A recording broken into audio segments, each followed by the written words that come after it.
Sarah! Oh, Sarah, I've been calling out. I'm a little bit late. Oh, yeah. Look, I've had the most disgusting morning. Twinkle's got a grass seed stuck in her vagina. $500 to get it removed. $500! They said there was a risk of infection if they didn't get it out.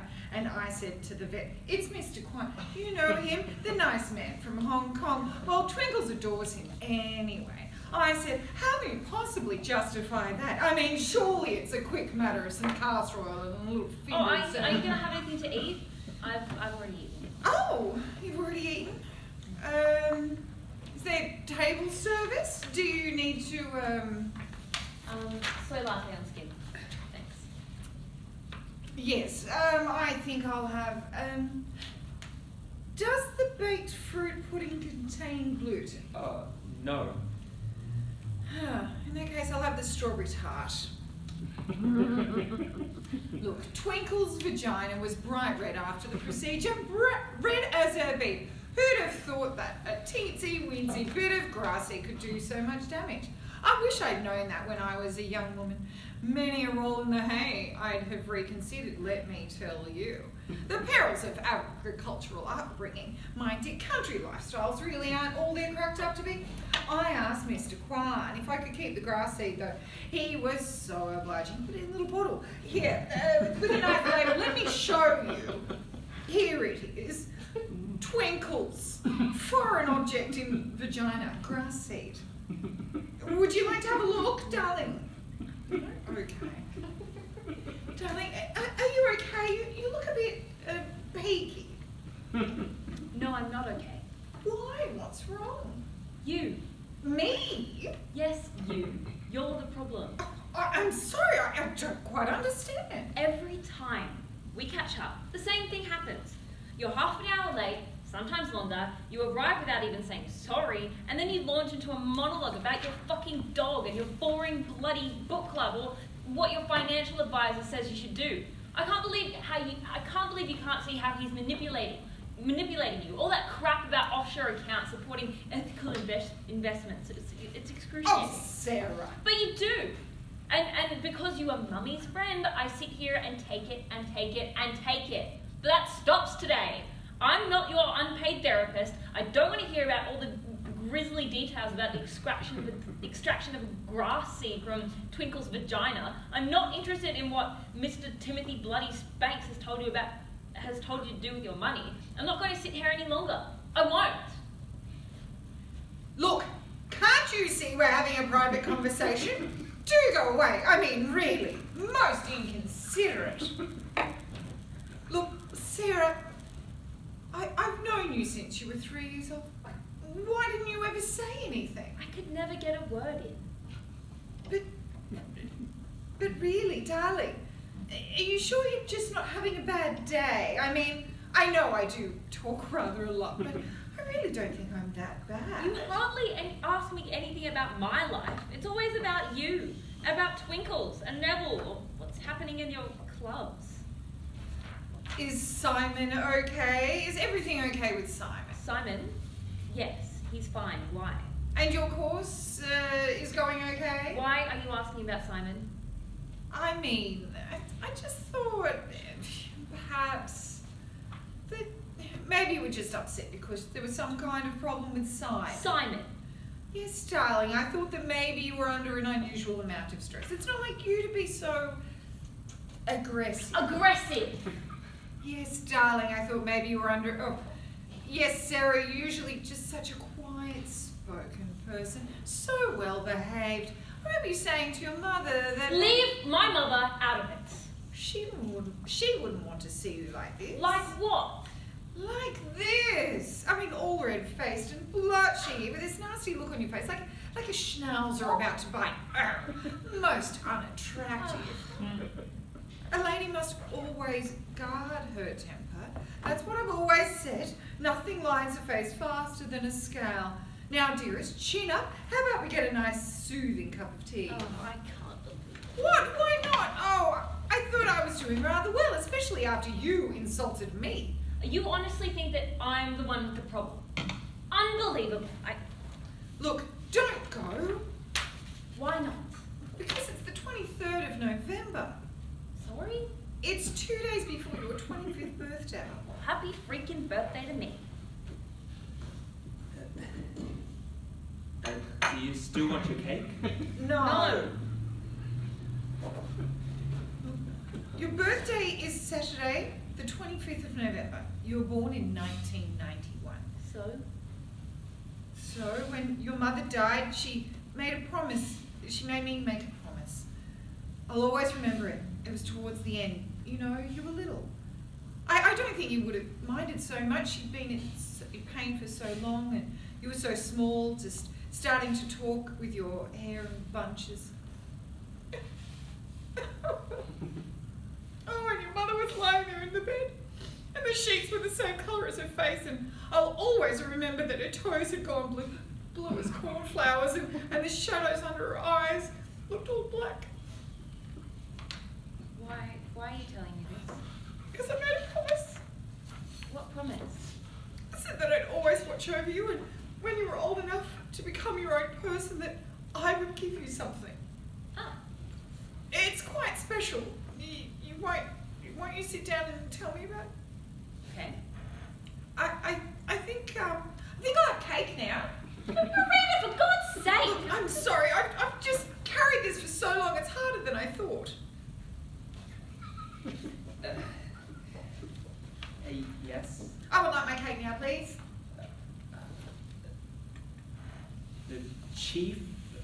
The chef says that we're out of strawberry tarts. And that would it be okay to have lemon instead? Oh, it's really very nice. He says it's organic and there's a cream custard inside. It tastes a bit like lemons. Oh, and he says the lemons are organic too. So it's an organic lemon custard tart inside an organic pastry shell. And Yes, that'll do nicely. Okay. So, I made a promise to your mother, and when you promise a dying woman something, while her little girl is asleep in the next room, you remember it. She died at home. Did you know that? Refused to stay in the hospice. Said that she didn't want her last night to be in their revolting duck vomit blue walls. She always had a keen sense of colour, Madeline did. Even when we were kids. I expect it's where you get your artistic talent from.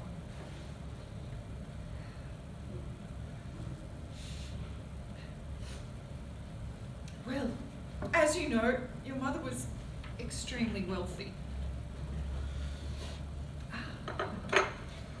Yes, lent eyes.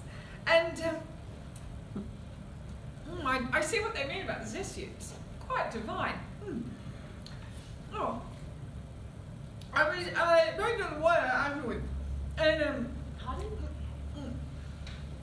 I said I spoke to Longbottom, the lawyer, afterwards, and he said it was hard, quite difficult what she wanted to do, but not impossible.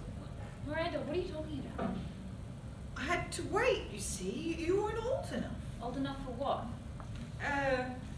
For this. No, hang on, that's the wrong thing, no. Here it is. This. Well, aren't you going to open it? It's for me. Yes. And a letter from my mother. Yes. And you've kept it all these years without telling me. Yes, dear, I said I must. Now, come on, open it. I can't read this. Do you know what it says? Not exactly, but I have a fair idea. She didn't tell you. No, not exactly. Would you like me to read it to you? Yes, please.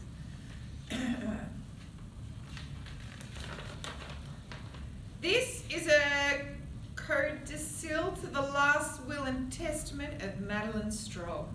What's a codicil? Oh, I'm sorry to interrupt.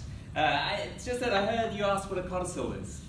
Yes. Oh, it's like an attachment to the original will, an add-on. It alters, enlarges, or restricts the original will. Oh, thank you. So it's an addition to a qualification of an existing will. Yes, I think you've made your point. I'll have a cup of tea with milk, English breakfast, please. Well, you see, I'm studying law and not... Almond milk chop chop. So, it's like an attachment to your mother's will, dear, an add-on.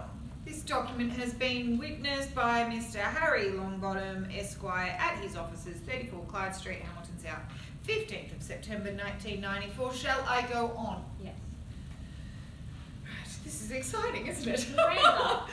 So, this document sets out the conditions under which my daughter, Sarah Jane Strong, will inherit the portion of my estate that remains after blah blah blah blah blah. Here we are. This is the bit you want. Okay. It's all gone. What's gone? Your mother's money. Sorry? The trust fund. You know, the money that was put aside to look after your needs. It's one of the reasons I've insisted on these regular copies. Just wanted to make sure that you didn't want for anything, that the money was being well spent. I was a bit worried about Simon at one stage. Simon? Well, yes. I mean, he seemed a bit... Yes. Well, a bit... Yes. Never mind. Look, when she died, Madeline set up a trust fund that doled out a certain amount of money each month until you were 25. So she can grow up and get a good education and find herself, she said. Find myself. Yes, she wanted to make sure that you'd want for nothing. Get a good start. What the fuck are you talking about?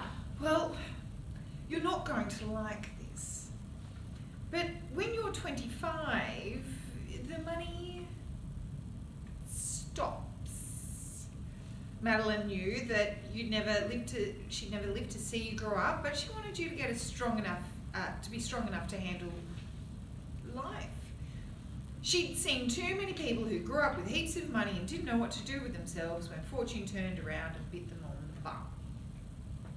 Let me get this straight. My mother left me money, Yes, dear? and now she's taking it all away. Yes, I'm afraid so. When I turn 25, there's no more money. Yes. We had the estate valued a few months ago, and it was in the region of 6 million. And you've known about this all these years. Yes, but All the excruciating times we've had coffee together, with Sarah. where I've had to sit here and listen to you crap on about Twinkles and your financial fucking advisor. Look, I know you're upset, but there's no need to talk about dearest Twinkles But like how am I that. supposed to pay my electricity bill? What about art school? What about my phone? It's got a cracked screen, and I was gonna replace it. I'm supposed to be going to Thailand at Christmas. How am I gonna afford that? Look, calm yourself, my dear. You don't need to worry about your electricity bill much longer. Why not? Well, there won't be a house. What? It's being sold. Oh, and the car, the holiday home, and most of the chattels. What? You don't get to keep. You get to keep the essentials, of course, but anything that's from your mother's estate is going. What? Darling, look, I'm sorry. I know it's a shock, but it is quite a simple situation. Today there is money for all your needs, but when you turn 25, there is none. You will need to make money on your own way in the world. It's what your mother wanted. And you knew. All the times we've had coffee together and you never said a word. No, darling, I didn't. But there must be some kind of mistake. I'm sure we can sort it out. Perhaps if I just talk to the lawyer, we can... I have to go home. I want to check on Twinkles, make sure she's... What about me? Oh, old Longbottom will write to you, I'm sure. I'll expect you'll find a letter waiting for you when you get home in 2 days, the date of your 25th birthday. There'll be no more money.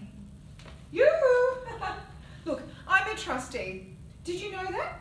No. Oh, well, yes. Old Longbottom is the other one. But you can't leave. Why? Because we're... friends? Oh, my dear, I've done my duty. I've kept an eye on you like I promised your mother would, but that's all over now. I am sorry, I really am, but your mother was quite right. Spare the rod and spoil the child, that's what she always said. Now, that's for you. If you want things in life, the things that you say you want, you'd better get hungry for them now, my dear, because nobody's going to hand them to you. Ta-ta, darling.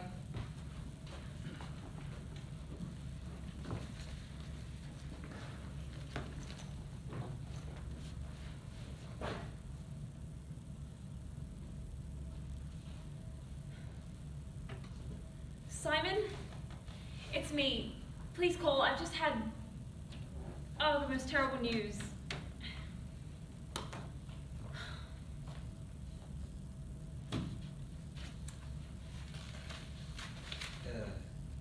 Tough day? Yes. Don't suppose you have any jobs going?